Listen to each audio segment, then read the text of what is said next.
अदालत में, और ये अदालत बहुत ही विशेष, बहुत महत्वपूर्ण, बहुत ही रोचक होने वाली है। आप सबका बहुत बहुत स्वागत। Thank you so much. जो लोग इक्विटी रश के फेसबुक पेज के माध्यम से अदालत की कार्रवाई का सीधा आंखों देखा प्रसारण देख रहे हैं, आप सभी का बहुत बहुत स्वागत। और जो लोग इत्मीनान से बाद में फुर्सत से अदालत की कार्रवाई देखेंगे, उसकी रिकॉर्डिंग देखेंगे, आपको भी नमस्कार। Thank you so much. वाह, बहुत बढ़िया। अच्छा, एक बड़ा अच्छा सवाल है, उससे बातचीत को शुरू करूंगा, फिर और चर्चा करूंगा। ये सवाल आ गया सामने, तो आइए सबसे पहले इसी सवाल से शुरुआत करते हैं। नूरैन अहमद साहब का सवाल है। ये कह रहे हैं, सर घर वालों को कैसे समझाएं कि ट्रेडिंग एक करियर है। देखिए, घर वाले आपके हितैषी हैं नूरैन जी, आपका भला चाहते हैं, आपका कल्याण हो, ऐसी उनकी कामना है।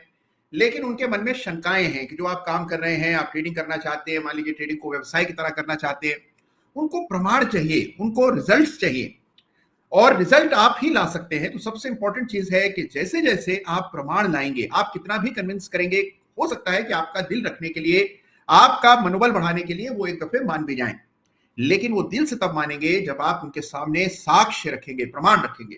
तो आपको नूरैन जी क्या काम करना है, you have to start small, build a result, और फिर आप जाइए, बात कीजिए, और फिर देखिए जब रिजल्ट आने लगेंगे, आपकी जेब में पैसा खनक रहा होगा, आपने पैसा लगाया, वो पैसा बढ़ रहा दिखता होगा, आपके निवेश जो शेयर आप चुनेंगे वही शेयर बढ़ जाएगा, तो फिर आप देखिए अपने आप सभी लोग आपके साथ हो जाएंगे। लेकिन शुरुआत आपको करनी पड़ेगी, और इसको अपनी जिम्मेदारी मानिए। It is your responsibility to take everybody along. तो जो आपके परिवार में है, जो आपके करीबी है, जो परिजन है, उनका विश्वास जीतना आपका कर्तव्य है। तो उसको उस तरह से सोचिए, अच्छा काम कीजिए, रिजल्ट्स लाइए, छोटी वैल्यू के साथ, छोटी क्वांटिटी के साथ लाइए, छोटे रिस्क को लेकर के लाइए, और जब आप छोटे रिस्क के साथ सफल होंगे, निश्चित रूप से परिवार आपके साथ होगा, आपके रिजल्ट्स देखेगा, तो आपकी हौसला अफजाई। और सबसे जरूरी है to keep your family with you. बहुत इंपॉर्टेंट सवाल पूछा नूरैन जी ने। और देखिए, आज आप सब जानते हैं कि आज बड़ा ही विशेष अदालत है, और उसकी वजह नियम अनुसार आइए सबसे इंपॉर्टेंट चीज पर बात करते हैं, और वो ये आपको हिदायत है कि investment in securities markets are subject to market risk. Read all the related documents carefully before investing. यानी निवेश करने से पहले सारे दस्तावेजों का अध्ययन करना न भूलिएगा। और कोई भी निवेश यदि आप शेयर बाजार में करते हैं, सिक्योरिटीज बाजार में करते हैं, तो हमेशा बाजार जोखिम के अधीन होता है, और ये आपको याद रखना है। बहुत काम की इंपॉर्टेंट बात है जो आपको हमेशा अपने साथ याद रखनी है। चलिए आगे बढ़ते हैं, बहुत सा काम करना है। और हाँ, ये भी याद दिला दूं आपको कि मेरा कोई टेलीग्राम चैनल नहीं है जहां पर आपको किसी भी प्रकार की खरीदने बेचने की राय मिलती हो, ऑप्शन ट्रेडिंग की, क्रिप्टो ट्रेडिंग की, आज खरीदो कल बेचो, मुनाफा वसूली, प्रॉफिट वसूली, इस तरह की अगर कोई भी राय आपको किसी भी चैनल के द्वारा मिल रही है, जो आपको भ्रम है कि मेरा चैनल है, तो तुरंत प्रभाव से उस चैनल से बिल्कुल अलग हो जाए। मान करके चलिए कि कोई बहरूपिया मेरे नाम का दुरुपयोग करके चैनल चला रहा है, और इससे आपको सावधान रहना है। आगे बढ़ते हैं, और काम बहुत सा है हमारे सामने, बिना समय गंवाए काम को शुरू करेंगे। ढेरों चार्ट्स देखने हैं, शानदार संदेश आ रहे हैं, बड़े इंटरेस्टिंग आज संदेश मिल रहे हैं। वाह वाह वाह वाह, ग्रेट, अद्भुत। कई सारे लोग आज बड़े दिनों बाद मुझे यहां दिखाई पड़ रहे हैं, बड़े दिनों से कहीं विलुप्त थे, अब वापस से दिख रहे हैं। वाह। अच्छा, एक हमारे गणेश वर्मा जी हैं, हमारे टीकेपी 4 के सदस्य हैं, लिख रहे हैं कि गुरुजी वैसे तो मैं प्रॉफिटेबल ट्रेडर हूं, बट सिर्फ इक्विटी ट्रेड करता हूं, मुझे ऑप्शन में काम करने में ठीक नहीं लगता, तो क्या सिर्फ इक्विटी ट्रेड करके मैं सर्वाइव कर सकता हूं। अरे गणेश जी, न केवल आप सर्वाइव कर सकते हैं, आप थ्राइव भी कर सकते हैं, यानी कि आप फल फूल सकते हैं, आप बहुत आगे जा सकते हैं अगर आप ऑप्शन ट्रेड करें, ना करें तो भी। तो ऑप्शन ट्रेड करना कोई अनिवार्य कंडीशन नहीं है, यानी कि जरूरी नहीं है कि आपको ऑप्शन ट्रेड करना है, शेयर बाजार में टिके रहने के लिए ऑप्शन में काम करना कहीं अनिवार्य है, ऐसा बिल्कुल भी नहीं है। यदि आप असहज महसूस करते हैं, आपको रिस्क नहीं समझ आता, उसकी स्पीड पसंद नहीं है, उसके जो अलग अलग प्रकार के फैक्टर्स उसमें काम करते हैं, उनसे आपका ठीक से संबंध नहीं है, दूर हो जाइए, दूर हो जाइए। जो काम आप अच्छे से कर रहे हैं, जिसमें आपका कौशल है, जिसमें सफलता का आप लगातार सफलता मिल रही है, उसी को आगे बढ़ाइए। और बिल्कुल भी मन में ये मलाल मत रखिए कि मैं ऑप्शन नहीं ट्रेड कर पाया, या काश मैंने ऑप्शन ट्रेड किए होते। हर व्यक्ति हर काम नहीं कर सकता, और ऑप्शन न ट्रेड करके आप कुछ भी खो नहीं रहे हैं, मेरा विश्वास कीजिए। जो काम आप अच्छे से कर सकते हैं, जिसमें आपका कौशल है, आपकी स्किल है, उसको कीजिए, और आप देखेंगे आपको अद्भुत सफलता मिलेगी गणेश जी। तो बिल्कुल अपने मन में ये विचार मत लाइए कि आप ऑप्शन ट्रेड नहीं कर रहे हैं तो कुछ मिस कर रहे हैं। चलिए आगे बढ़ते हैं। अच्छा, सवाल बहुत सारे आ रहे हैं, मैं सवालों पर आऊंगा, और कई इंटरेस्टिंग सवाल सामने दिख जाते हैं, तो उनका जवाब देने का मन करने लगता है, तो मैं उनको देख रहा हूं, कोई इंटरेस्टिंग सवाल और आएगा तो उसको भी मैं लूंगा। और कई सारे अन्य विषयों पर हमें चर्चा करनी। आइए सबसे पहले बाजार का रुख करते हैं। लीजिए, तो चार्ट आपके सामने पेश खिदमत, और ये चार्ट आप देख रहे हैं कि निफ्टी का चार्ट है। ये वीकली चार्ट है और हर सप्ताह अदालत में हम वीकली चार्ट की चर्चा करते हैं। तो आपके सामने निफ्टी का वीकली चार्ट, और इस चार्ट को जब आप गौर से देखते हैं तो आप देखते हैं कि जो हम सोच रहे थे वही हो रहा है, यानी कि निफ्टी एक दायरे में ही ट्रेड कर रहा है और इस दायरे को हमने पहले ही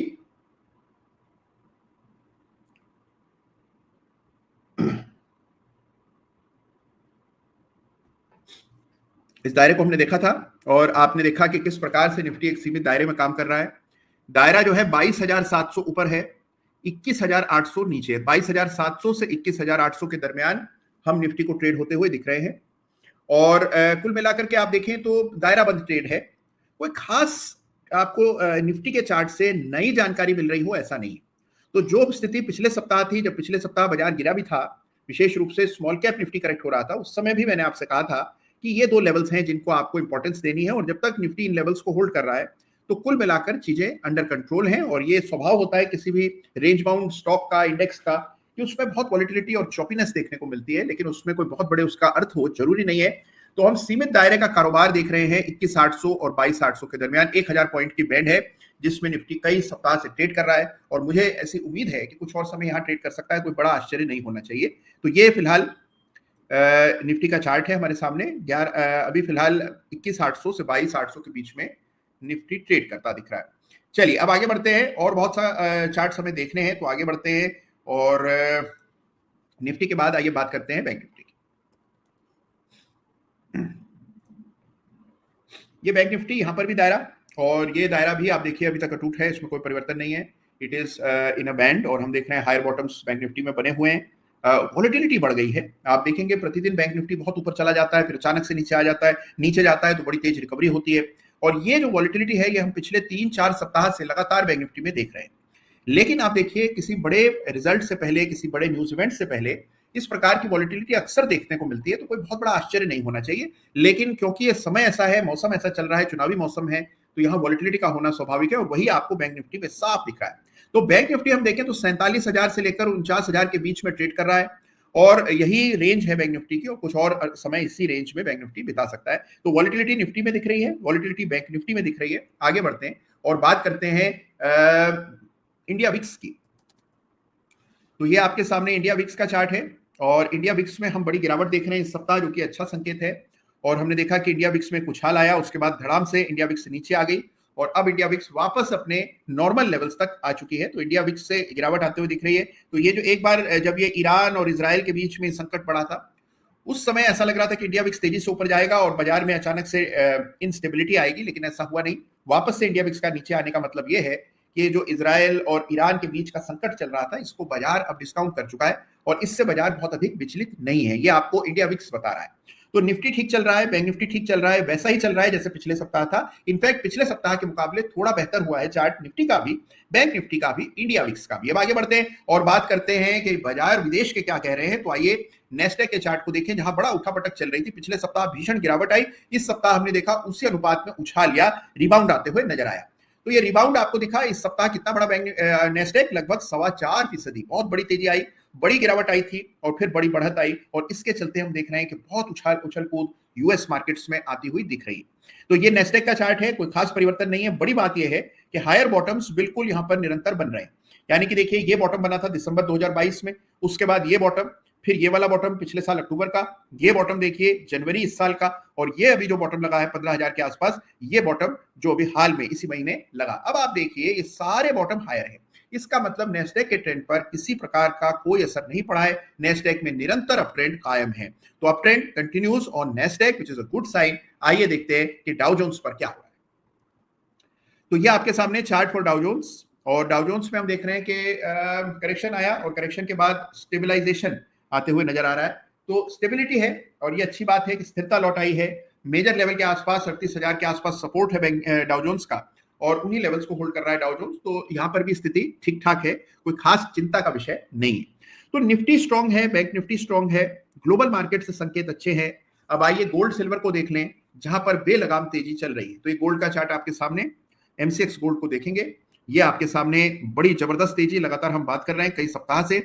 मार्च से तेजी शुरू हुई और 63,000 से हमने देखा 74,000 और अब करेक्ट होकर के भी 71,000 के आसपास सोना चल रहा है। तो सोना 70,000 के आसपास एक बेस बना रहा है, ऐसा चार्ट देख करके लगता है। तो ट्रेंड पॉजिटिव है, कंटिन्यूअस अप ट्रेंड आपको गोल्ड के चार्ट पर देखने को मिल रहा है। एक दफे सिल्वर भी देखेंगे तो ये आपके सामने सिल्वर, और हम देखते हैं कि सिल्वर में भी करेक्शन आया, तेजी आई और उसके बाद बड़ी उसी अनुपात में उसी गति से आपको करेक्शन आता हुआ दिखा, जिससे कोई खास मायने नहीं है क्योंकि ब्रेकआउट लेवल होल्ड कर रहा है। ब्रेकआउट लेवल 77,800 है। तो अभी अगर आप देखें, अगर थोड़ा बहुत और भी सिल्वर करेक्ट हो जाए तो भी जो ब्रेकआउट लेवल्स हैं वो इंटैक्ट दिख रहे हैं इस चार्ट पर, तो कोई ऐसी चिंता का विषय नहीं है। तो Nifty strong, bank Nifty strong, global market strong, commodity strong. अब आइए एक दफे जल्दी से स्मॉल कैप निफ्टी का चार्ट भी देख लें, जिसको हर सप्ताह मिस नहीं करते हैं। ये है निफ्टी स्मॉल कैप इंडेक्स। तो आइए इस चार्ट को भी देखें, निफ्टी स्मॉल कैप 250 इंडेक्स को देखते हैं। तो आप देख रहे हैं कि यहां पर गजब की तेजी बनी, और ये पूरे इन तमाम चार्ट्स में सबसे इंपॉर्टेंट जो आपको इंडिकेशन या टेकअवे मिल रहा है वो इस चार्ट से, जो कि निफ्टी स्मॉल कैप इंडेक्स का है, जहां पर हमने देखा एक ब्रेकआउट आया, एक रेखा मैंने डाल दी थी सपोर्ट की, ये लाइन ऑफ कंट्रोल है और ये लाइन ऑफ कंट्रोल भंग नहीं हुआ, वहीं से शार्प रिकवरी आई पिछले एक महीने में। और इस सप्ताह बड़ी बात क्या हुई कि 15,300 की रेजिस्टेंस को बड़े ही आराम से और बड़े शानदार ढंग से निफ्टी स्मॉल कैप इंडेक्स ने पार किया, नया कीर्तिमान बनाया और 16,000 की ओर अग्रसर है निफ्टी स्मॉल कैप 250 इंडेक्स। और यह आपको बता रहा है कि वापस से बाजार की जो ताकत है small cap mid cap stocks, उनमें तेजी फिर से लौट आई है और यह बड़ा ही सकारात्मक संकेत है। तो कुल मिलाकर अगर आप 360 डिग्री व्यू लें तो आप देखेंगे कि मार्केट से कोई नेगेटिव संकेत नहीं है। निफ्टी बैंक निफ्टी दायरा बंद है, लेकिन स्मॉल कैप इंडेक्स में जबरदस्त तेजी चल रही है, ग्लोबल क्यूज पॉजिटिव है, तो कोई ऐसी फिक्र की बात नहीं है। तो चार्ट अच्छे दिख रहे हैं निफ्टी बैंक निफ्टी और वैश्विक बाजारों के। और देखिए, अदालत में हर सप्ताह हम पूरे बाजार का, पूरे विश्व की टोह लेते हैं। तो ये आपके सामने निफ्टी स्मॉल कैप इंडेक्स और इसमें चल रही जबरदस्त तेजी। चलिए आगे बढ़ते हैं, और कई सारे चार्ट्स की हमें चर्चा करनी है। ढेरों सवाल अदालत के सामने हैं। कई सारे लोग उड़ाना भी कर रहे हैं कि सर आप हमारी बात नहीं सुनते हैं। तो मैं आपकी बात भी सुनूंगा, आपके सवाल भी लूंगा, लेकिन और भी बहुत सा काम करना है। आगे बढ़ने से पहले आइए, चलिए आगे बढ़ने सबसे पहले 2-3 सवाल लूंगा और फिर अपने साथ जोड़ूंगा एक बहुत विशेष व्यक्ति को, जिनकी जर्नी आप सुनेंगे तो दंग रह जाएंगे और बहुत प्रेरणा आपको मिलेगी। तो बहुत जल्द अपने साथ ला रहा हूं, एक बहुत विशेष हमारी स्टूडेंट है उनको, लेकिन उससे पहले कई सारे और विषयों पर चर्चा करनी है। ओके, अच्छा देखिए, अब इससे पहले कि आगे बढ़े, एक बड़ा ही रोचक संदेश अभी अभी आया है, और ये संदेश भेजा है कर लो दुनिया मुट्ठी में सी कुमार साहब ने। पढ़िए जरा एक बार। बट सितंबर 2023 तक F&O में 3 लाख का लॉस कर दिया था, बट पिछले 6 महीने में सारा लॉस रिकवर करके इस मंथ टोटल लॉस 60 प्रॉफिट हो चुका है। टोटल लॉस खत्म होने के बाद 60 का प्रॉफिट हो चुका है। बहुत बढ़िया, गजब, बहुत बहुत शुभकामनाएं आपको कुमार साहब, बहुत अच्छा काम आप कर रहे हैं। और बंधन बैंक और बीओबी का चार्ट देखिए, ये इनका आग्रह है, तो जरूर इन चार्ट्स को भी देखेंगे, बंधन बैंक भी देखेंगे, बीओबी भी देखेंगे, ढेरों चार्ट्स की हमें बात करनी है। अच्छा, डोनट्स 100 लिख रहे हैं कि आपको मेरा सवाल लेना ही होगा। कोचिन शिपयार्ड, जीआरएससी या मजगांव, कौन सा चार्ट अच्छा है और टर्टल कार्यक्रम कब शुरू हो रहा है? बहुत जल्द टर्टल कार्यक्रम शुरू होगा, आपको डिटेल्स मिलेंगी। लेकिन कोचिन शिपयार्ड और जीआरएससी मजगांव, यानी कि garden reach shipyard, Mazagon, Cochin, इनमें से सबसे अच्छा स्टॉक कौन सा है, सबसे अच्छा चार्ट कौन सा है, ये सवाल है हमारे डोनट्स का। तो इन चार्ट्स को भी देखेंगे, कोचिन शिपयार्ड के चार्ट को भी देखेंगे, मजगांव के चार्ट को भी देखेंगे, और कई सारे और चार्ट्स की भी चर्चा हमें करनी है। अच्छा, इस बीच जानवी शिवांगी लिख रहे हैं कि सर अब come into my trading room में आपके साथ ट्रेड करने का मौका दीजिए। जरूर, टर्टल है हमारी और ये प्रश्न कर रही है, जरूर हम लोग come into my trading room भी करेंगे। और अच्छा, चलिए आगे बढ़ते हैं और कुछ चार्ट्स देखते हैं और फिर बात करेंगे आज के हमारे मेहमान के साथ। चलिए, तो मैं चार्ट पर लौट आया हूं। अब आगे बढ़ने से पहले जो चार्ट झट से देखने हैं उनमें बैंक ऑफ बड़ौदा है। तो आइए सबसे पहले बैंक ऑफ बड़ौदा के चार्ट को देख लें। ये आपके सामने बैंक ऑफ बड़ौदा का चार्ट है, लीजिए। और ये बैंक ऑफ बड़ौदा है। वीकली चार्ट हमेशा की तरह हम देख रहे हैं। याद रखिए कि जिस किसी चार्ट का भी जिक्र हम लोग चार्ट ऑफ द वीक में करते हैं, जो कि रविवार को आता है, या अदालत में करते हैं जो भी चल रही है, किसी भी कार्यक्रम में किसी भी चार्ट पर कोई भी खरीदारी और बेचने की राय नहीं होती है। केवल जिन चार्ट्स पर आप प्रश्न करते हैं, जिससे कुछ सीखा जा सकता है, जिसमें कोई नए तरह का पैटर्न बन रहा होता है, जिससे आपका ज्ञान वर्धन हो सकता है, उन चार्ट्स का उल्लेख हम लोग इन कार्यक्रमों में करते हैं। और उसी क्रम में अभी बात कर रहे हैं बैंक ऑफ बड़ौदा की। तो ये बैंक ऑफ बड़ौदा का चार्ट आपके सामने, और इस चार्ट को गौर से देखेंगे तो भाई यहाँ पर एक एलओसी डाल दीजिए, बहुत सिंपल सी बात है। और इस एलओसी के साथ बस आपको निश्चित रहना है। भाई एक लाइन जो है वो तकदीर बदल सकती है आपकी, ये याद रखिएगा। हाँ, लाइन कैसे, कहाँ, कब डालनी है, ये जानने के लिए ही एनएसए ज्वाइन करना है। अन्यथा आप ये रेखा अगर ठीक ढंग से डाल दें तो इसके बाद इस चार्ट पे कुछ रह नहीं जाता। इस चार्ट में ये रेखा डाल देने के बाद तस्वीर बिल्कुल शीशे की तरह, आईने की तरह साफ हो जाएगी। तो ये 254 रुपए की लाइन है, जो सी कुमार साहब जरूर आप भी मार्क कीजिए चार्ट पर। आगे बढ़ते हैं और बैंक ऑफ बड़ौदा, और बैंक ऑफ बड़ौदा के बाद एक सवाल आया था कि बंधन बैंक को देख लीजिए। तो ये बंधन बैंक का चार्ट आपके सामने, यहां पर हम देख रहे हैं कि बड़ी पिटाई हुई, बाकी बैंकों की तुलना में अंडर परफॉर्म कर रहा है एक जमाने से, अभी भी अंडर परफॉर्मेंस जारी है। केवल एक सिल्वर लाइनिंग है, और वो है कि हाँ एक सपोर्ट है, और ये सपोर्ट काफी पुराना सपोर्ट है, जिससे काफी समय से स्टॉक जो है इसको सपोर्ट माने चल रहा है। 175-76 के भाव है जो सपोर्ट का काम कर रहे हैं। इसके अलावा इस चार्ट में कुछ भी अच्छा दिखाई नहीं देता है, लगातार आउट अंडर परफॉर्म कर रहा है, लोअर पीक्स बन रही है, ब्रेकडाउन हो रहे हैं। तो ऐसे में क्या है कि आपको लाइन ऑफ कंट्रोल अंकित करना है, ऐसे चार्ट की तलाश करनी है जो बाजार की तुलना में बेहतर प्रदर्शन कर रहा हो, जहां आउट परफॉर्मेंस चल रही हो, ऐसे चार्ट खोजिए। और ऐसे चार्ट्स का अभाव नहीं है इस बाजार में, तो जहां हमारे पास विकल्पों का अभाव नहीं है वहां पर हम कॉम्प्रोमाइज क्यों करें। तो बंधन बैंक के चार्ट पर कुछ भी ऐसा नहीं है जिसको देखकर हम बहुत उत्साहित हो जाएं। आगे बढ़ते हैं और अब देखिए बात करते हैं कि जीआरएससी, कोचिन शिपयार्ड, मजगांव, इनमें से अच्छा स्टॉक, अच्छा चार्ट कौन सा है। तो ये आपके सामने देखिए कोचिन का चार्ट सबसे पहले, कोचिन शिपयार्ड गजब की तेजी बनी चार्ट पर। देखिए ऐसा चार्ट जो है ये हर इन्वेस्टर ट्रेडर का सपना होता है कि काश मेरा शेयर ऐसे गुलाचिया करते हुए ऊपर भाग जाए। कहां था ये स्टॉक, 100-125 रुपए का था, 2 साल में 13 गुना हो गया। और ऐसी गजब की तेजी, अद्भुत तेजी, असाधारण तेजी यदि चार्ट पर आ जाए तो व्यक्ति क्या करे। ट्रेलिंग स्टॉप लॉस रखे, होल्ड करे, लाइन ऑफ कंट्रोल अंकित कर ले, ब्रेकआउट्स खोजिए। देखिए ऐसा नहीं है कि अभी भी ये रैली समाप्त हो गई, कोई संकेत नहीं है, और यहां पर खरीद पाना इसको बेहद मुश्किल है। इस स्टॉक को होल्ड करना बहुत मुश्किल है। अगर मान लीजिए आपने ये कभी गलती से, किसी चूक में, किसी भूल में इसको खरीद भी लिया था 900 पर या 700 पर या 650 पर, तो बहुत ही मुश्किल काम है इसको अभी तक रख पाना। कभी भी तेजी जब 1000 तक पहुंचा होगा तभी मन करने लगा होगा बेच दे, फिर 1100 हुआ होगा तो शर्तिया बिक ही गया होगा। 1300, 1350 तक रखने के लिए बड़ा मादा चाहिए, बहुत आत्मविश्वास चाहिए, चार्ट पर अटल भरोसा चाहिए, जो कि साधारण नहीं होता है।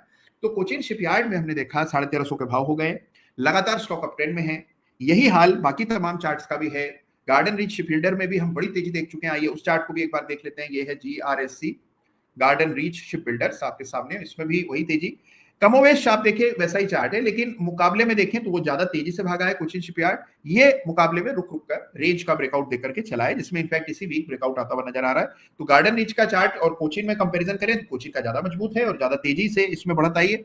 और अब आइए तीसरा चार्ट देखते हैं, और वो है मजगांव डॉक का। तो मजगांव डॉक के चार्ट को भी एक नजर देख लें, लीजिए।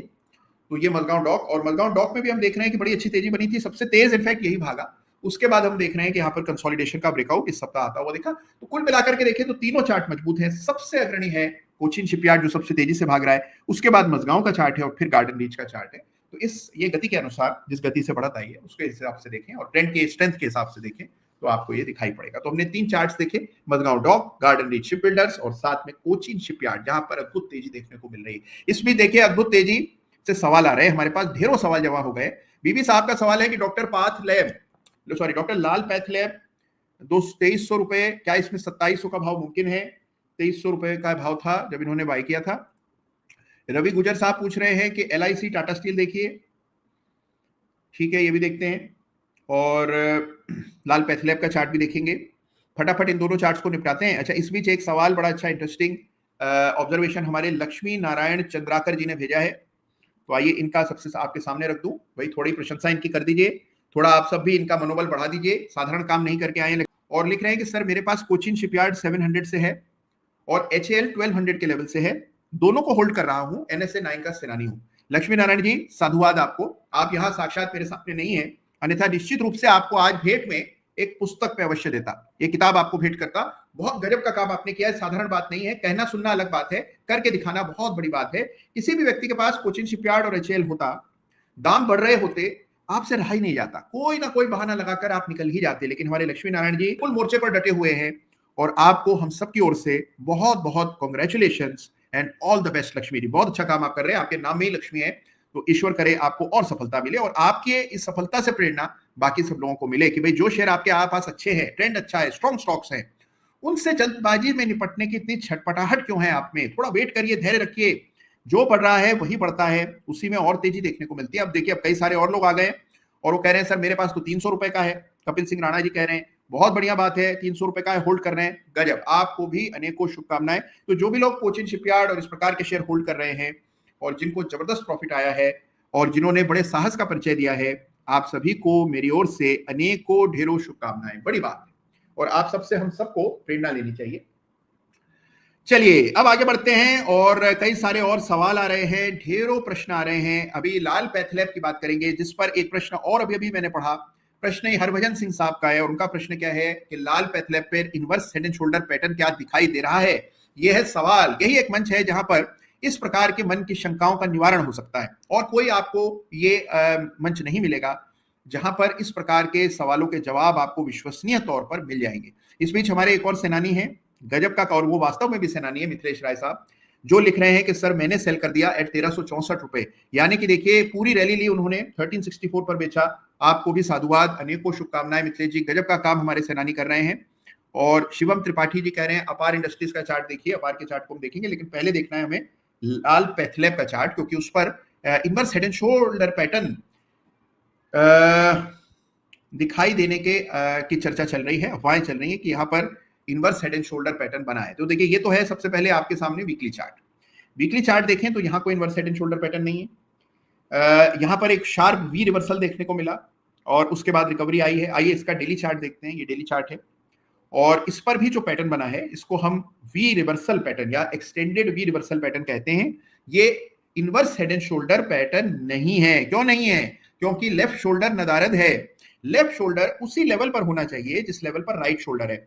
आप में से कुछ लोग शायद इसे लेफ्ट शोल्डर, इस बड़े हेड को हेड और इसे राइट शोल्डर मानकर इस प्रकार की तिरछी नेकलाइन डाल रहे होंगे, लेकिन ऐसा करना अनुचित है, सही नहीं है। क्योंकि देखिए जो लेफ्ट शोल्डर है वो कमोवेश राइट शोल्डर के ही स्तर पर होना चाहिए। थोड़ा बहुत ऊपर नीचे हो चलता है, लेकिन इतना बड़ा फर्क, यानी कि वो लेफ्ट शोल्डर वहां और राइट शोल्डर यहां, ये नहीं चलता है। तो देखिए हर चार्ट की अपनी एक सिमेट्री होती है और उस सिमेट्री को जब तक आप चार्ट पर न देखें तब तक काम ना करें। तो ये पैटर्न तो नहीं है, लेकिन हाँ दूसरा एक पैटर्न है जिसको एक्सटेंडेड वी रिवर्सल पैटर्न कहते हैं, जहां बड़ी शार्प करेक्शन, शार्प रिकवरी, फिर मामूली सा करेक्शन और ब्रेकआउट आता है। इसको हम कहते हैं एक्सटेंडेड वी रिवर्सल पैटर्न, जो कि आपको यहाँ लाल पैथलैब के चार्ट पर आता हुआ दिख रहा है। आइए आगे बढ़ेंगे और ढेरों चार्ट्स पर बात करेंगे। हमारे सचिन जी भी आ गए हैं और भारत डायनेमिक्स पर सवाल कर रहे हैं, उनका भी सवाल लेंगे।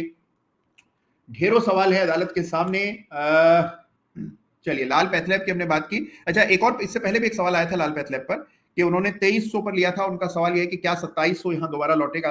ब्रेकआउट हुआ है, हर लेवल पर रेजिस्टेंस है। आइए देखते हैं रेजिस्टेंस कहां कहां चार्ट पर बिल्कुल साफ दिखती है। देखिए एक रेजिस्टेंस तो हो गई है पार, और इसके बाद अब रेजिस्टेंस जो सबसे बड़ी और आप कहें कि जहां पर घनघोर लड़ाई हो सकती है, वो संघर्ष का स्थल होगा। ये 2522 से 2550 के स्तर है। यहां पर बड़ा कंजेशन, भारी आपको यहां पर स्ट्रगल होता हुआ नजर आएगा। तो ये लेवल इंपॉर्टेंट है। ये पहला आपको लेवल्स अपने जहन में रखने हैं और फिर इस चार्ट को आपको एनालाइज करना है। तो याद रखिए कि इस चार्ट पर जो अगला बड़ा कंजेशन है वो इस रेंज में है। अच्छा डायमंड पैटर्न भारत डायनेमिक्स में है क्या? आइए इसका भी निर्णय ले दें, क्योंकि डायमंड पैटर्न बहुत रेयर और इंपॉर्टेंट पैटर्न होता है। तो फटाफट देखते हैं कि क्या भारत डायनेमिक्स के चार्ट पर डायमंड पैटर्न दिखाई पड़ रहा है। फटाफट भारत डायनेमिक्स के चार्ट को तलब किया जाए।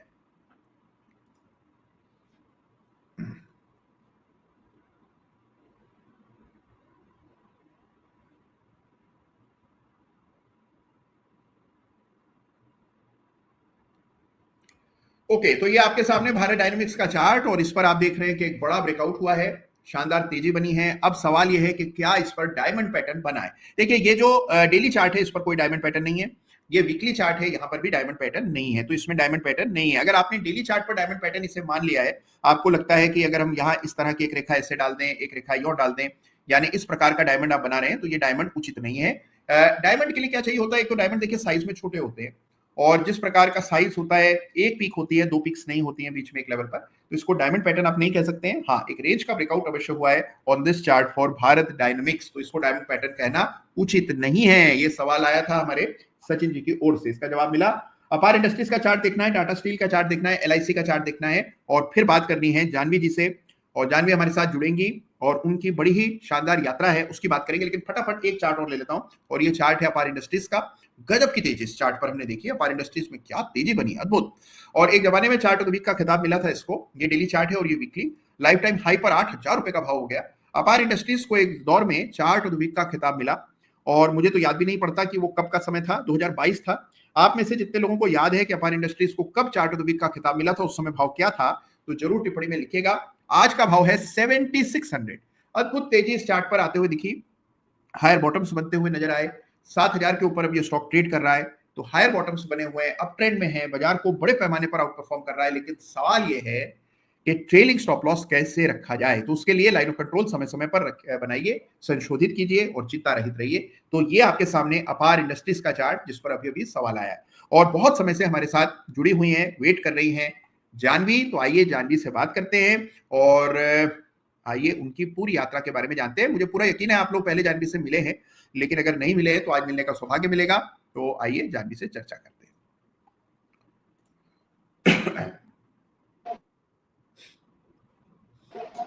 कैसे है जानवी, आवाज आ रही है आपको?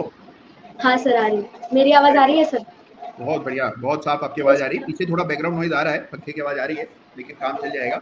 तो कैसे हैं जानवी आप? बहुत समय बाद दिखाई पड़ रहे हैं। आपके एग्जाम्स कैसे चल रहे हैं, पढ़ाई कैसे चल रही है, पहले ये बताइए। सर एग्जाम्स हो गए, छुट्टियां है अब छुट्टियां है। और आप कौन क्या पढ़ रही है जानवी? कहाँ तक पहुंची आपकी एजुकेशन, कहाँ तक पहुंची? मैं अभी 9th स्टैंडर्ड में गई सर। अरे वाह, बहुत बढ़िया। 9th में है जानवी, और अभी से नहीं बल्कि पिछले 3 सालों से जानवी बाजार में रुचि रखती हैं। कब 3 हो गए, 4 हो गए?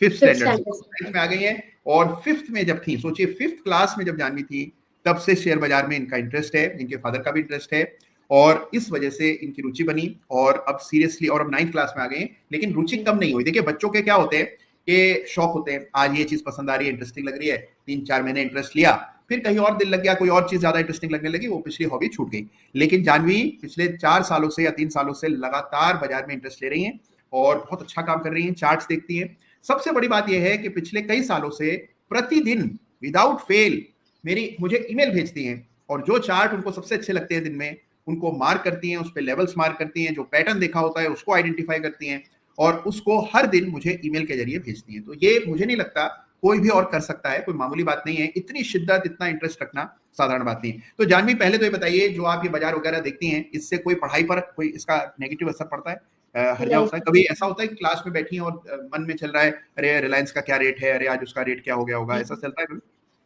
नहीं, कभी कभी होता है सर, पर नहीं, मैं पूरा ध्यान देती हूँ स्कूल में। लेकिन जब जो जो करना है वही पे वो करती हूँ सर मैं। लेकिन स्कूल में अच्छी बात है। और आपके जो फ्रेंड्स हैं, जो आपके और जो दोस्त लोग हैं, उनका क्या कहना है कि भाई ये क्या चीज होती है शेयर बाजार? मुझे लगता है बाकी लोगों को शायद पता ही नहीं होगा कि शेयर बाजार क्या होता है, स्टॉक्स क्या होते हैं। नहीं सर, मेरे फ्रेंड्स को भी नहीं पता। नहीं पता है और उनको लगता होगा पता नहीं कौन सी दुनिया में है, ये क्या बात करती है। तो बहुत अच्छी बात है जानवी, बहुत इंटरेस्टिंग हॉबी है और इसको एक हॉबी की तरह सीख रही हैं जानवी और बहुत समय से सीख रही हैं और काफी कुछ जान गई हैं। मेरा तो ये कहना है कि कई सारे प्रोफेशनल एनालिस्ट के जितना जान गई हैं। तो बहुत कुछ आपने सीखा है और बहुत आगे जाएंगी अगर आप इस एज में इतना कुछ सीख रही है। तो जानवी आपको क्या लगता है कि जो आप चार्टिंग वगैरह करती हैं, इसमें जो एनालिसिस होता है, इसमें जो सीखने योग्य चीजें हैं, स्टैटिस्टिक्स है, कॉन्सेप्ट्स है, उससे आपको लगता है कि आप थोड़ा बेटर एनालाइज कर पाती हैं चीजों को भी और जो चीजें हैं उसको भी बेटर समझ पाती हैं? हाँ सर। बहुत बढ़िया, वेरी गुड। तो जानवी आप ये बताइए, आप कितना समय देती हैं चार्ट्स को देखने के लिए और क्या वीकेंड्स पर ही चार्ट्स देखती हैं, वीकडेज में भी देखती हैं, क्या रूटीन रहता है आपका?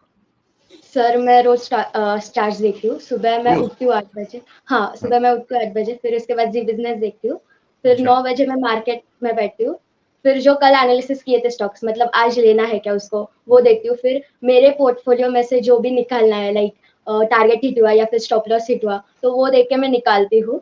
एंड फिर उसके बाद 10 साढ़े 10 इसमें बच जाते हैं। फिर उसके बाद थोड़ा नाश्ता वगैरह करके फिर से 11:30 12 बजे मैं बैठ जाती हूँ, मार्केट का हाल वगैरह देखती हूँ, निफ्टी कहाँ है, फिर सारे इंडेक्सेस देखती हूँ, फिर यूएसडी आईएनआर वगैरह सब देखती हूँ। ये सुबह भी देखती हूँ और दोपहर में भी देखती हूँ। फिर मेरे भी स्टॉक्स देखती हूँ। फिर उसके बाद 1 बजे खाना वगैरह खाने के बाद फिर से 2 बजे मैं बैठ जाती हूँ, क्योंकि 2 बजे के बाद ज्यादा मोमेंटम होता है ना मार्केट में। सो फिर उस समय मैं आप जो जी बिजनेस में सारे एनालिस्ट स्टॉक्स देते हैं ना, वो एक बार चेक करती हूँ चार्ट्स, मतलब मैं भी एनालाइज करती हूँ उसको। फिर मेरे भी स्टॉक्स देखती हूँ कि क्या निकालना है, फिर क्या रखना है, क्या लेना है। तो उसमें 3:30 वगैरह बज जाते हैं। फिर शाम को भी मैं शाम को भी 2-3 देखती हैं? तो खेलने वेलने कब जाती है जानवी? पूरा समय तो इसी में लग जाता होगा आपका दिन में। नहीं, खेलना मैं 5 से 7 बजे तक करती हूँ, टाइम पास या फिर 5 से 7 वो करती हैं और बाकी समय बाजार में रहती हैं। और जब आप स्कूल जाती हैं तो स्कूल भी जाती होंगी ऑब्वियसली, तो उस समय शाम को आके फिर चार्ट्स देखती होंगी, राइट? हाँ, यस सर। बहुत बढ़िया, ग्रेट। तो जानवी सबसे अच्छी बात है कि बड़ी इंटरेस्टिंग आप ये काम कर रही हैं। अब सबसे अच्छा आपका आगे चलकर क्या प्लान है? अब देखिए बहुत सारे बच्चे लोग आपको सुन रहे होंगे, मुझे पूरा यकीन है, बहुत सारे पेरेंट्स सुन रहे होंगे कि भाई देखिए कैसे इस उम्र में आप इतना कुछ देख पाती हैं, एनालिसिस कर रही हैं, सीख रही हैं और सीखने की ललक है आपको। मुझे याद है कि हमारे सारे कार्यक्रमों में जुड़ी रही, आप दिल्ली में आई थी coming to my trading room में। तो सीखने का जो आपके अंदर इंटरेस्ट है अब आगे क्या करने का प्लान है ये बताइए, करियर क्या लेंगे जानवी? सर मुझे इसी में ही करना है। सो 12th के बाद मुझे बीकॉम करना है, फिर उसके बाद एमबीए करना है और फिर उसके बाद एनआईएसएम की 8th सीरीज की एग्जाम देनी है। वाओ, देखिए अब देखिए अभी कौन सी क्लास में है जानवी आप? 9th में, राइट? 9th। हाँ यस सर। क्लास के आप बच्चों से बात करें तो अभी बोलते हैं अभी तो बहुत समय बचा है, जो मम्मी पापा बोलेंगे वो कर लेंगे, अभी नहीं पता है, अभी सोचा नहीं है, या फिर किसी को एस्ट्रोनॉट बनना होता है। लेकिन हमारी जानवी के पास कितना क्लियर रोड मैप है कि वो कह रहे हैं कि पहले वो बीकॉम करेंगी, फिर एमबीए करेंगी और उसके बाद एनआईएसएम का सीरीज 8 का पेपर देंगी। वाह, हाँ। तो बहुत बढ़िया जानवी, गजब, you have everything figured out. अब ये बताइए कि ये सब करने के बाद आगे चलकर आप क्या सोचती हैं कि जब आप बहुत बड़ी हो जाएंगी या बहुत आप कई सालों बाद किस तरह का पोर्टफोलियो होगा आपका? कोई ऐसा आपने सपना देखा है कि ये होना चाहिए, ऐसा होना चाहिए? सर 2 अलग-अलग पोर्टफोलियोज, एक ट्रेडिंग और एक इन्वेस्टिंग। फिर इन्वेस्टिंग अलग से करूंगी लॉन्ग टर्म के लिए और ट्रेडिंग रोज का चालू रखूंगी। बहुत बढ़िया जानवी, ग्रेट। अच्छा आप ये बताइए, आपने इतना पढ़ लिया और देखिए यंग लोग तो आपकी उम्र में तो इंसान का दिमाग पता नहीं कितनी स्पीड से चलता है, धीरे धीरे उम्र बढ़ती रहती है, दिमाग की गति भी कम होती रहती है। तो अब आपने इतने सारे चार्ट्स देख लिए और इतना समय आप देती हैं और इतनी एनर्जी के साथ चार्ट्स देखती हैं, कोई ऐसा कॉन्सेप्ट है जो आपको लगता है बहुत ही शानदार है, मैंने सब कुछ पढ़ लिया, मुझे तो लगा ये सबसे अच्छा है, तो आपको फेवरेट क्या है आपका? What is your favourite idea?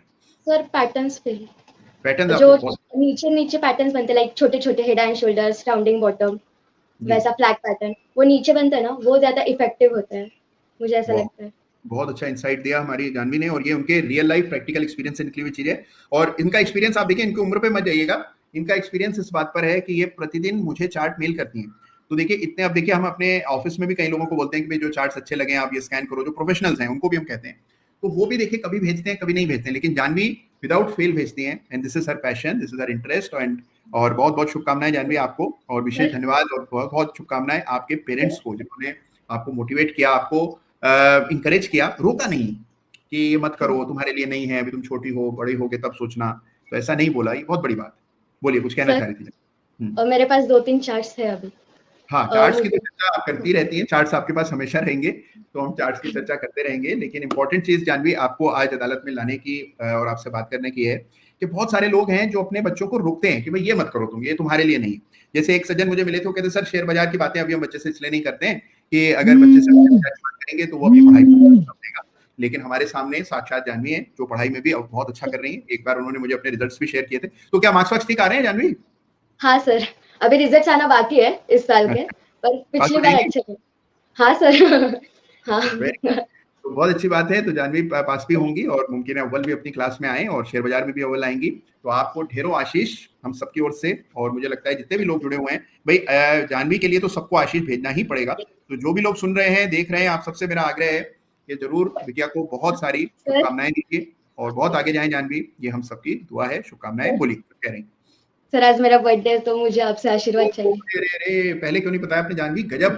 तो सबसे पहले तो भाई केवल शुभकामनाओं से काम नहीं चलेगा, आपको हैप्पी बर्थडे भी कहना पड़ेगा, और मेरी ओर से, और आज के दिन आपने समय निकाला जानवी, ये आपकी बहुत बहुत शुभकामनाएं हम सबकी ओर से, और बहुत बहुत आपको आशीर्वाद, हैप्पी बर्थडे, और ईश्वर करे आप बहुत आगे जाएं। और आज के दिन देखिए हमारा आपका इस कार्यक्रम में आना लिखा था, और बहुत अच्छी बात है कि आप आज जन्मदिन के दिन आई हैं। तो सबसे पहले आपको बहुत शुभकामनाएं, और मेरी बहुत बहुत शुभकामनाएं विशेष रूप से अपने पेरेंट्स को दीजिए, क्योंकि उन्होंने आपको बहुत अच्छा डायरेक्शन दिया लाइफ में, और जो आपका पैशन है, जो इंटरेस्ट है, उसको करने की आजादी दी है, बहुत बड़ी बात है। कितने लोग होते हैं, बहुत प्रतिभाएं होती हैं उनमें, लेकिन परिवार के कारण नहीं कर पाते हैं, लेकिन आपको वो अवसर मिल रहा है, तो you are very lucky and hope your love last all for all ever. Thank you so much Janvi आज अदालत में आने के लिए। Happy birthday once again. तो ये हमारी फाइलिंग जानवी है, जो कि आप देखिए गजब का काम कर रही है इस उम्र में, जब बच्चे इन मतलब अलग ही दुनिया में होते हैं। जानवी देखिए क्या गजब का काम कर रही है, और देखिए क्या शानदार संदेश जानवी को मिल रहे हैं। सब लोग दिल खोल के जानवी को शुभकामनाएं भेज रहे हैं, हैप्पी बर्थडे कह रहे हैं। सोचिए 9th क्लास में चार्ट्स पर इतनी अच्छी पकड़। मैं ये सोचता हूं कि जब ये बड़े हो जाएंगे बच्चे, तो क्या कुछ कर बैठेंगे और कहां तक पहुंच जाएंगे, कल्पना करना भी मुमकिन नहीं है। गजब, मजा आ गया बात करके। और बहुत सारे लोग लिख रहे हैं कि भाई जानवी से बात करके, उनको देखकर, गणेश जी लिख रहे हैं कि जानवी को देखकर जेलस हो रहा है। अरे जेलस नहीं, कोई बात नहीं, जब जागो तभी सवेरा है भाई। अब हम भी कई बार सोचते हैं यार ये पहले काम शुरू कर दिया होता, मैंने पहले चार्ट्स देखने क्यों नहीं शुरू किए, या निवेश करना पहले से ही शुरू क्यों नहीं किया। हालांकि मैंने अपनी उम्र में, बहुत कम उम्र में निवेश शुरू किया था, लेकिन कभी कभी लगता है उससे भी पहले कर देना चाहिए।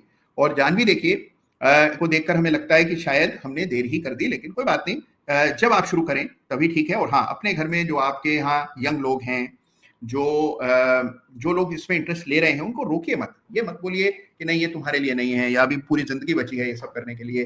भाई देखिए, इंटरेस्ट है तो जरूर उसको परस्यू करना चाहिए। और स्टॉक मार्केट एक बहुत एनालिटिकल चीज है, साइंटिफिक चीज है, जिसमें अगर कोई व्यक्ति इंटरेस्ट लेता है तो उसका मानसिक विस्तार होता है, विकास होता है।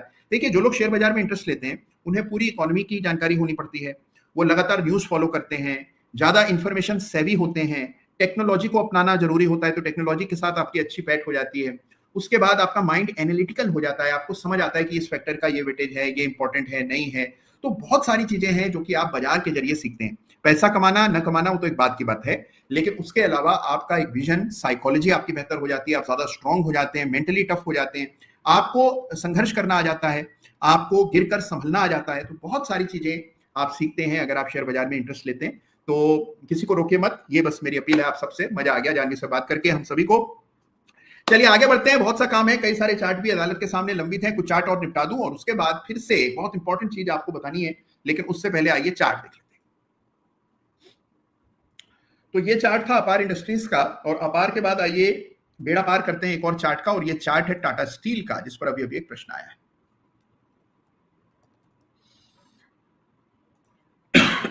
तो ये आपके सामने टाटा स्टील, क्या गजब का अपट्रेंड यहां पर भी चल रहा है।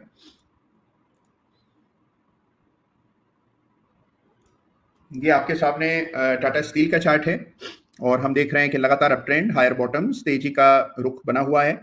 और कुछ खास इसमें ऐसा नहीं है कि जो आपको एनालाइज करना चाहिए, सिवाय इसके कि रेखाएं डालिए सही ढंग से। सबसे इंपॉर्टेंट लाइन जो है वो यहां डालनी चाहिए। तो ये लाइन सबसे इंपॉर्टेंट क्यों है? क्योंकि देखिए, एक जमाने में 2021 में यही लेवल रेजिस्टेंस था, 2024 में यही लेवल सपोर्ट हो गया है। तो ये लेवल सबसे क्रिटिकल रेजिस्टेंस है, जो बाद में सपोर्ट की भूमिका में 146 रुपए का रेट आपको दिख रहा है। तो इस लेवल को सबसे अधिक तरजीह दीजिए। ये है आपका सबसे इंपॉर्टेंट लेवल 146, इसको चार्ट पर अंकित कर दीजिए, निश्चित हो जाइए। ये सामने आपके टाटा स्टील का चार्ट है। आइए आगे बढ़ते हैं, एलआईसी का चार्ट भी देख लेते हैं झट से। तो ये आपके सामने एलआईसी ऑफ इंडिया, ये चार्ट है, अपट्रेंड चल रहा है, ब्रेकआउट आया था, तेजी बनी, 1200 तक गया, फिर वहां से फिसला, घटकर 1800, 880, फिर रिकवरी। तो कुल मिलाकर चार्ट मजबूत है। एलओसी डाल लीजिए यहाँ पर 905 रुपए के इर्द गिर्द, इतना तो आप जान ही गए होंगे। पहले रेजिस्टेंस था लिस्टिंग के समय 905, अब सपोर्ट हो जाएगा 905। तो 905 के आसपास रेखा डालिए और इस चार्ट को भी देखने का काम कीजिए, और निश्चित हो जाएगी, कोई खास ऐसी चिंता का विषय नहीं। तो हमने देखे चार्ट्स, ढेरों चार्ट्स, और आप देखिए एक लाइन जो है वो चार्ट को बिल्कुल पलट करके रख देती है, और बस आपको वो लाइन सही ढंग से सही जगह पर प्लेस करनी है। ओहो, अरे वाह, हमारे सुदीप्ता दास जी हैं जिन्होंने दिल जीत लिया। आज कैसे जीता है बताता हूं मैं आपको। आप देखिए इन्होंने क्या लिखा है कि सर मैं हूं सेनानी, और साथ में टीकेपी में भी था। अब ये लिख रहे हैं कि सर एचईजी पर अपना व्यू दीजिए। चलिए वो तो दे देंगे। अब ये कह रहे हैं कि मजगांव डॉक 400 रुपए के लेवल से होल्ड कर रहे हैं। वाह, बहुत बढ़िया, गजब। और हमारे सेनानी, हमारे टर्टल के जो काम कर रहे हैं वो सुनकर देखकर मजा आ जाता है। और अभी अभी आपने सुना कि कितना अच्छा काम जानवी कर रही हैं, और इतनी कम उम्र में भी बड़ा शानदार काम कर रही हैं, और ढेरों संदेश उनके लिए आ रहे हैं लगातार। अटानु जी भी उन्हें शुभकामनाएं भेज रहे हैं, बाकी लोगों ने भी, नीलेश देसाई साहब ने भी बिटिया को शुभकामनाएं भेजी हैं। तो गजब का काम कर रहे हैं जो लोग एनएसएस से जुड़े हैं।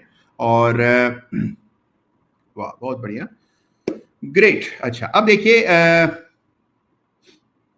ठीक है, एक सवाल अर्पित जैन साहब ने पूछा, इनका सवाल ले लेते हैं। इन्होंने कई सारी ट्रॉफीज लगा करके भेजी हैं, तो इन्होंने इतनी ट्रॉफी भेजी है, इसलिए चलिए आइए इनका सवाल भी ले लें। सवाल उनका यह है कि कोल इंडिया में हेड एंड शोल्डर पैटर्न है क्या वीकली चार्ट पर? आइए देखते हैं।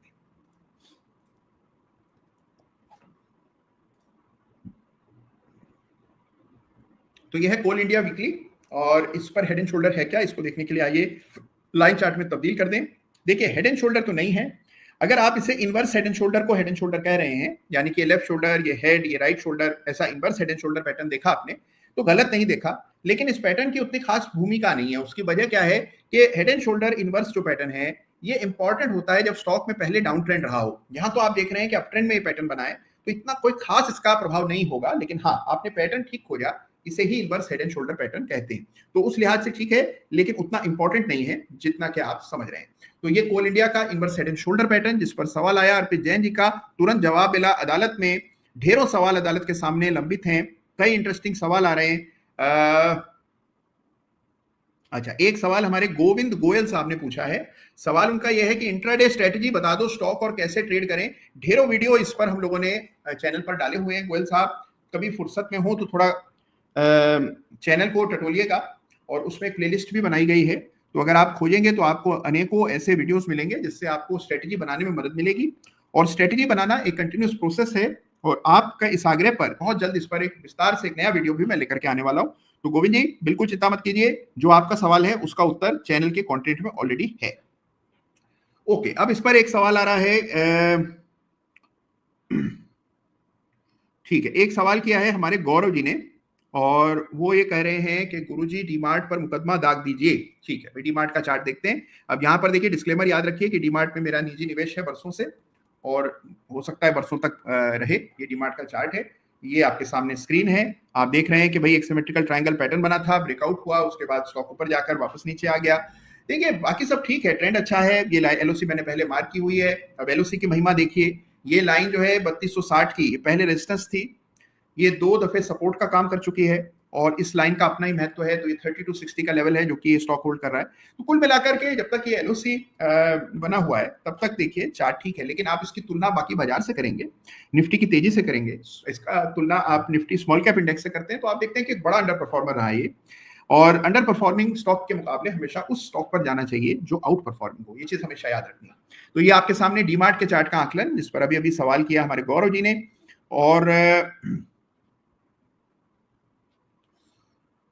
चलिए, बहुत इंटरेस्टिंग सवाल आ रहे हैं और उन चार्ट्स की भी चर्चा मैं करूंगा। हाँ, अब हमारे एक IM चार्टिस्ट हैं, वो ये कह रहे हैं कि अशोका बिल्डकॉन के चार्ट को देखिए। तो आइए अशोका बिल्डकॉन के चार्ट को भी देखते हैं एक नजर। और हाँ, एक सवाल रवि गुजर साहब ने किया है। ओके, इनका सवाल का जवाब मैं दे चुका हूं। LIC की भी बात हमने की और टाटा स्टील की भी बात हम लोग कर चुके हैं, अभी अभी की थी हमने रवि जी आपके सवाल आ जाने के बाद। और एक बार अशोका बिल्डकॉन के चार्ट को झट से देखिए। तो ये आपके सामने अशोका बिल्डकॉन, इसको वापस से कैंडलस्टिक्स में तब्दील कर दूं। ये है चार्ट, ये है वीकली चार्ट, रेजिस्टेंस है, और रेजिस्टेंस ने देखिए अपना काम बखूबी किया। देखिए ये होती है लाइंस की ताकत। रेखा डली थी यहाँ 2018 के पीक से 190 पर, 190 तक स्टॉक गया और 190 से टकरा करके ही सीधा 150 तक नीचे आया। तो 190 की रेजिस्टेंस है। अब ये लेवल पार होगा तब इसकी कहानी का नया अध्याय शुरू होगा। फिलहाल ये लेवल चार्ट पर मार्क कर लीजिए, और आपको करना क्या है इसका आपको अंदाजा हो जाएगा। तो ये रेखा 190 की जरूर से चार्ट पर अंकित कीजिए। चलिए, तो ये बात हमने की अशोका बिल्डकॉन की। अब आइए कुछ चार्ट्स की चर्चा और करते हैं फटाफट। और एक सवाल हमारे गौरी शंकर अग्रवाल जी ने पूछा है। उनका सवाल यह है कि सर जी प्रणाम, how to use harmonic pattern. ये टर्टल 3 के हमारे टर्टल हैं। बहुत अच्छा सवाल, बहुत इंटरेस्टिंग काम का कॉन्सेप्ट है हार्मोनिक पैटर्न्स गौरव जी, गौरी शंकर जी, और इस पर हम लोग विस्तार से बात करेंगे। एक वीडियो जल्दी मैं लेकर के आऊंगा और हार्मोनिक पैटर्न्स की चर्चा हम लोग अवश्य करेंगे। चलिए, तो देखिए अदालत से बड़े सुझाव सबको मिलते हैं। हमारे कपिल सिंह राणा साहब कह रहे हैं Action Construction versus Sanghvi Movers. बड़ा मुश्किल सवाल है, लेकिन दोनों ही स्टॉक्स जो हैं वो हमारे स्मॉल केस का हिस्सा हैं, तो ये याद रखिए। अच्छा, इसके बाद ढेरों सवाल आ रहे हैं। अब देखिए मैंने क्योंकि एक सवाल का जवाब दे दिया जिसमें ट्रॉफी लगा करके भेजी थी हमारे जैन साहब ने, तो अब निरंजन पारिक साहब भी LTIM पर सवाल कर रहे हैं, साथ में उन्होंने ट्रॉफियां लगा दी हैं। तो ट्रॉफी को कैसे इनकार करें, आइए फटाफट LTIM के चार्ट को देखते हैं। ये LTIM स्टॉक में अपट्रेंड के बाद तेजी के बाद वापस से गिरावट, ब्रेकआउट इसमें फिजल आउट हो गया। ये बड़ा सपोर्ट है, LOC यहां पर डाल दीजिए। आप इसकी तुलना बाकी बाजार से करेंगे तो अंडर परफॉर्मेंस दिखेगी। ये रेजिस्टेंस है 6225 की, ये सपोर्ट है 4100 का। तो एक बैंड में स्टॉक चल रहा है, बाजार को अंडर परफॉर्म कर रहा है। बस ये चीजें आपको ध्यान रखनी है, बाकी सब बेमानी है, कोई मतलब नहीं है बाकी सब चीजों का। केवल ये चीजें जो बताई हैं इनको ध्यान में रखिए, इनका संज्ञान लीजिए, आगे बढ़िए। बहुत सारे सवाल आ रहे हैं और बहुत इंटरेस्टिंग सवाल हैं। सवालों में ही आप देखिए बहुत ज्ञान छुपा होता है, और इस प्रकार के सवाल आते हैं। मैं ये मानता हूं और कई सारे लोगों से भी फीडबैक मुझे मिला है कि अगर आप अदालत हर सप्ताह अटेंड कर लें तो आपको बाजार के लिए अगले सप्ताह की कोई तैयारी करने की आवश्यकता नहीं। कहते हैं पूरी तरह निश्चिंत हो जाते हैं, सारे चार्ट्स कवर हो जाते हैं। इतने सवाल आते हैं, सवालों में हमेशा उस चार्ट पर सवाल होता है जिसमें कोई सुगबुगाहट होती है, कोई चार्ट पर पैटर्न बन रहा होता है।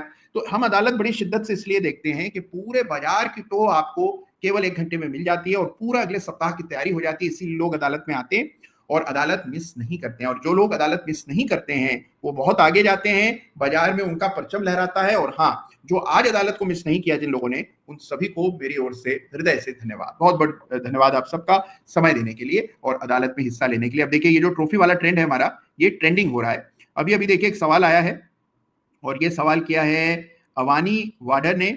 उनका सवाल है कि NSE 8 की सेनानी है। सवाल ये है, Chambal fertiliser, Deepak fertiliser holding BSC since IPO, बहुत बढ़िया, गजब, बहुत शुभकामनाएं आपको। आईपीओ के जमाने से बीएससी होल्ड कर रहे हैं, मजा आ गया सुनकर। और रहा सवाल दीपक फर्टिलाइजर, चंबल, दोनों में बड़े ब्रेकआउट्स हमने पिछले सप्ताह आते हुए देखे। अब देखिए ट्रॉफी वाले सवाल बहुत हो गए। पवन शर्मा जी कह रहे हैं रिलायंस देखिए, और ट्रॉफी कितनी लगाई है देखिए। तो कई सारी ट्रॉफी जोड़कर सवाल कर रहे हैं पवन जी, उनका सवाल है रिलायंस पर। आइए चार्ट, वाह वाह, ये चार्ट है। और देखा खेल रेखाओं का, रेखा मैंने पहले डाली हुई है और आप देखें कि रेखा पार नहीं हो रही है। तो ये आपके सामने रेजिस्टेंस, ये लगभग 3000 का लेवल है। तो 3000 पे रेजिस्टेंस है और वही रुका हुआ है रिलायंस। और ब्रेकआउट आया था 2500 का, वहां से भागकर 3000 हुआ, 3000 पर अब रुक गया। 3000 पार होगा तो फिर अगले लेवल्स निकल करके आएंगे। ये आपके सामने रिलायंस का चार्ट, 2 टूक एनालिसिस है ये, 2 टूक, 2 मिनट में पूरा एनालिसिस संपन्न। तो ये आपके सामने रिलायंस का एनालिसिस, 2 टूक। आगे बढ़ते हैं। अच्छा, एक हमारे सागर जी प्रश्न कर रहे हैं, बड़ा इंटरेस्टिंग सवाल है इनका भी। और इनका सवाल ये है कि अच्छा, इनका सवाल मैं लूंगा, सागर जी का सवाल ले लेते हैं, फिर उसके बाद आगे बढ़ते हैं। और सागर जी ने प्रश्न किया है कि, हाँ ये रहा, सागर जी का प्रश्न ये है कि sir do you believe in past data for months like April और मई, जैसे कहावत है कि sell in May and go away, तो ये कितना सही है? बिल्कुल सही नहीं है। देखिए ऐसा नहीं होता है कि ये एक तरह का ट्रेंड है, एक तरह का, आप देखिए सीजनैलिटी होती है बाजार में, इसमें कोई दो राय नहीं है। सीजनैलिटी एक बड़ा कॉन्सेप्ट है एनालिसिस में, जिसमें हम ये देखते हैं कि हर सीजन, एक पर्टिकुलर सीजन में एक पर्टिकुलर तरह का बिहेवियर किसी एक बाजार में हो सकता है, किसी एक स्टॉक में हो सकता है, उसे सीजनैलिटी कहते हैं। तो वो सीजनैलिटी कई बार शेयर बाजार पर भी देखने को मिलती है, लेकिन ऐसा कोई हार्ड एंड फास्ट रूल नहीं है कि किसी ने अगर मान लीजिए कह दिया और वो लाइन थोड़ी पॉपुलर हो गई तो अब ये हमेशा ही मई में बाजार गिरेगा, ऐसा कोई जरूरी नहीं है और कोई संकेत भी चार्ट पर नहीं। अच्छा, एक हमारे केरलाई ट्रेडर है, उन्होंने बड़ा अच्छा संदेश भेजा है। वो कहते हैं my dear lordship, thank you so much for your unconditional education videos. हाँ अच्छा, इससे याद आया भाई, आप सबने अपने अपने रिस्पॉन्स नहीं भेजे थे कि बड़ी मेहनत से मैंने इस थर्सडे को एक नई सीरीज का आगाज किया है। जिसका थर्सडे के वीडियो को नहीं देखा है तो भाई देखिए, उसमें शुरुआत हुई है, आईपीओ की चर्चा हुई है, आगे उसमें ऑप्शंस की बात करेंगे, इलियट वेव थ्योरी की बात करेंगे, सारे कॉन्सेप्ट कवर करेंगे और बिल्कुल उसी अंदाज में जिस तरह से आप स्कूल कॉलेज में क्लास के दिनों में चीजें सीखते थे। आपका कुछ जो चीजें तब सीखी गई आपको याद है आज भी, बचपन की पोएम्स याद रहती हैं, बचपन में पढ़ी हुई कहानियां याद रहती हैं, बचपन की डांट याद रहती है। तो अगर आप चाहते हैं कि वो चीजें जो आप पढ़ रहे हैं वो याद रहें, इस्तेमाल कर पाएं, तो कोई भी वीडियो नहीं देखा है, ये समाप्त होने के बाद अदालत तुरंत जाकर वीडियो देखिए। और ये कैसा लगा आपको, इसका बिल्कुल रियल ऑनेस्ट ओपिनियन आप सबसे मुझे चाहिए। तो ऑनेस्ट ओपिनियन लिख करके भेजिएगा कि भाई सर ये गलत था, ऐसे सुधार हो सकता है, ये चीजें कर सकते हैं। और अगर पसंद आया हो तो दिल खोल